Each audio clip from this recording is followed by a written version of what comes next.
I attended the Shubenacadie Indian Residential School. It's about 5 kilometers from my community of Shubenacadie. My parents, my grandmother, and their siblings, and my siblings also attended the residential school there. Altogether, it was 152 years in one family, in my family who attended that residential school. So when I did that, I could see, the far-reaching impacts of the residential school in my family in particular. And I had a greater understanding how people traveled where we were only 5 kilometers away, and how that affected our psyche, that we were so close yet so far away from home. And then the ones that had to travel, that came from different provinces, and how they must have felt so far away from their families and their relatives. So the concept of ancestral knowledge to me is also what I call ancestral memory. And that ancestral memory remembers the traumas from the residential school, but further back as we go along. First contact, of course, in Mi'kma'ki, with colonization, and our relationship, to the Crown, and the treaties that we signed with the Crown. First treaties, peace and friendship treaties in our territory that never gave up our title to the land. We're still in fights, we're still in courts, we're still on the front lines to protect the water, and to protect our fishing rights, our rights to practice those ancestral connections that we had, and who we are as Indigenous people. So that, to me, means our connection to the medicines, the food that we harvest, the ceremonies and the teachings, that were interrupted by the residential school experience, through 3 generations. Our language, I don't speak my language.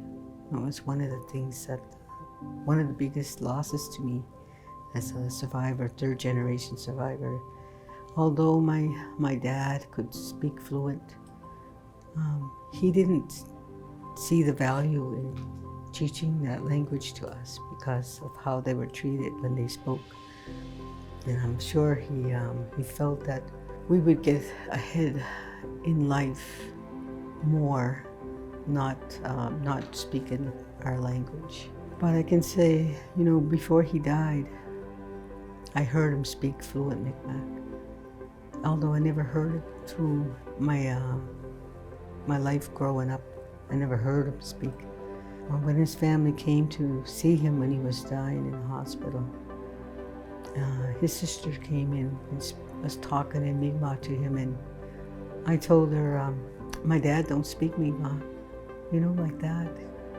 And he starts speaking fluently back to her, and I just looked, and I even cried, because I was thinking, they didn't beat the language out of him. They instilled that inferiority, that the value of the language. I was really proud of him that he could talk to them, and his family that came, that he was able to tell them what he wanted to say and say his goodbyes in his own language.